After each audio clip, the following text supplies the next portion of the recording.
Magandang umaga po sa inyong lahat at live mula rito sa Pag-asa Weather Forecasting Center. Narito na ang taya ng ating panahon ngayong araw ng Biyernes, August 7, 2026.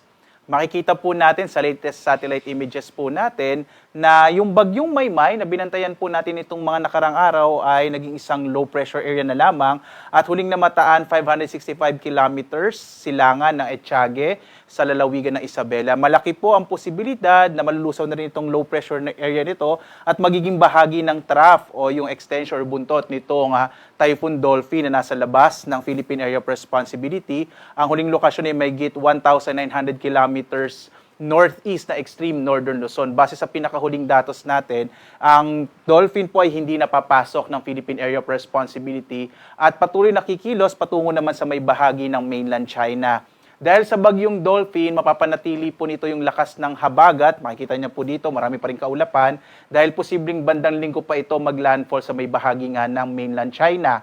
Inaasahan po natin na mapapanatili ito yung lakas ng hanging habagat na siya magdadala pa rin ng maulang panahon. Hanggang weekend po, no? Asahan ng mga kababayan po natin, lalong-lalo na sa malaking bahagi ng Luzon, yung western section ng Luzon.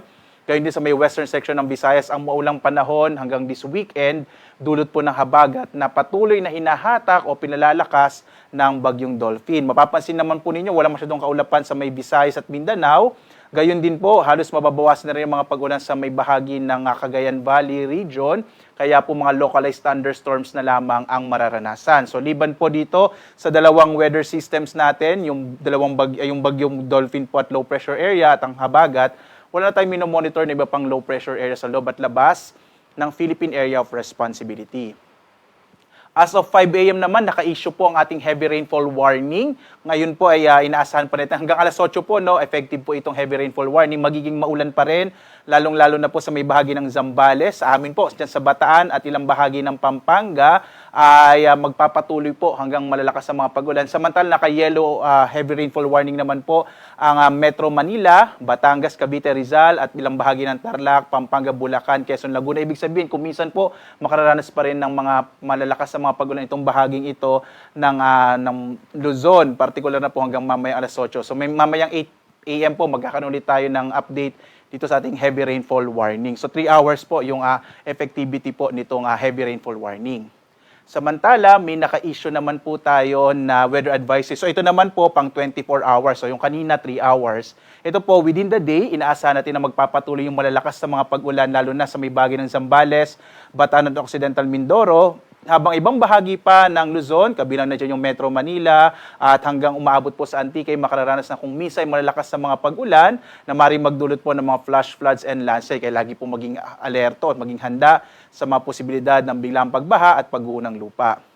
Bukas naman, sabi ko nga po sa inyo, magiging maulan pa rin yung weekend natin dahil po kahit wala na tayong bagyo sa loob ng PAR, ang bagyong dolphin ay patuloy na magpapalakas ng habagat. Kaya mapapansin nyo, mapapanatili po yung malalakas sa mga pag-ulan sa Zambales, Bataan at Occidental Mindoro. Gusto ko rin po bigyan ng emphasis or diin yung bahagi ng Cordillera. Posible po magkaroon din ng malalakas sa mga pag-ulan dito sa Cordillera at sa may area ng Ilocos Sur at La Union.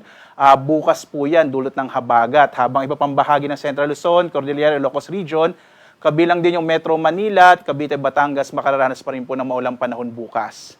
At magpapatuloy pa rin yung maulang panahon po natin by Sunday dahil pa rin po sa habagat. Kaya po asahan natin medyo maulang weekend talaga yung mararanasan. Pero mapansin nyo po, mababawasan na yung mga pag-ulan lalo na dito sa may area ng Southern Luzon at sa may eastern section ng Northern Luzon. So ito po, again, ay dulot ng hanging habagat na pinalalakas ng bagyong dolphin. Once na maglandfall na po ito sa may bahagi ng mainland China by around Sunday, possible po magsisimula ng mabawasan yung malalakas na mga pag-ulan dito sa may western section ng Luzon.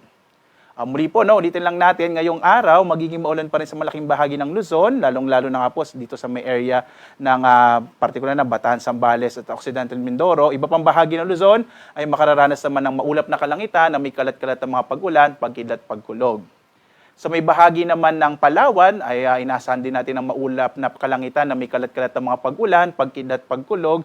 At ganito din po yung mararanasan sa may area naman ng western section ng Visayas. Ang lalabing bahagi naman ng Kabisayaan, makararanas po ng mga localized rain showers and thunderstorms, yung bahagi po ng area ng Central Visayas, Negros Island Region at Eastern Visayas. Samantala naman, ang malaking bahagi ng Mindanao ay makararanas po ng mga localized rain showers and thunderstorms sa dakong hapon hanggang sa gabi. So dito po sa bahagi ito ng ating bansa, mas maliit naman yung posibilidad ng mga malalakas na mga pagulan. Dahil generally po, localized thunderstorms ang nakakaapekto, particular na sa malaking bahagi ng Mindanao. Samantala, sa lagay naman ng ating karagatan, may naka-issue pa rin tayong gale warning. Ito po ay dulot po ng trough o extension po ng bagyong Dolphin, kaya po may malalaking pag-alon sa may bahagi ng Batanes at Babuyan Islands, particular na sa Babuyan at Calayan Islands. Delikado pa rin maglayag yung mga maliliit na sasakyang pandagat, maliliit na mga bangka sa mga baybayin po na ito ng ating bansa. So yung mga maliliit na mga bangka, iwasan mo na pong pumalaot sa bahagi ng Batanes at Babuyan Islands. Gayun din po dito sa may western section ng Luzon, inaasahan din natin na kung minsan po ay maalon yung karagatan, kaya mag-ingat din po yung mga maliliit na mga sasakyang pandagat. Ang araw naman natin, sisikat, ganap na 5:41 na umaga at lulubog, ganap na 6:23 po ng gabi. At muli po, sundan tayo sa iba't ibang mga social media platforms. Patuloy po yung pag-update natin, lalong-lalo na sa mga heavy rainfall warning, thunderstorm information, heavy flood advisories, at rainfall information po sa buong bansa. So makikita niyo po yan sa X, Facebook at YouTube, at sa dalawang websites ng Pag-asa, pag-asa.uc.gov.ph at panahon.gov.ph. At live naman nagbibigay update mula po rito sa Pag-asa Weather Forecasting Center. Ako po si Obet Badrina. Maghanda po tayo lagi para sa ligtas na Pilipinas, lalo na po this weekend. A blessed weekend pa rin po sa inyong lahat.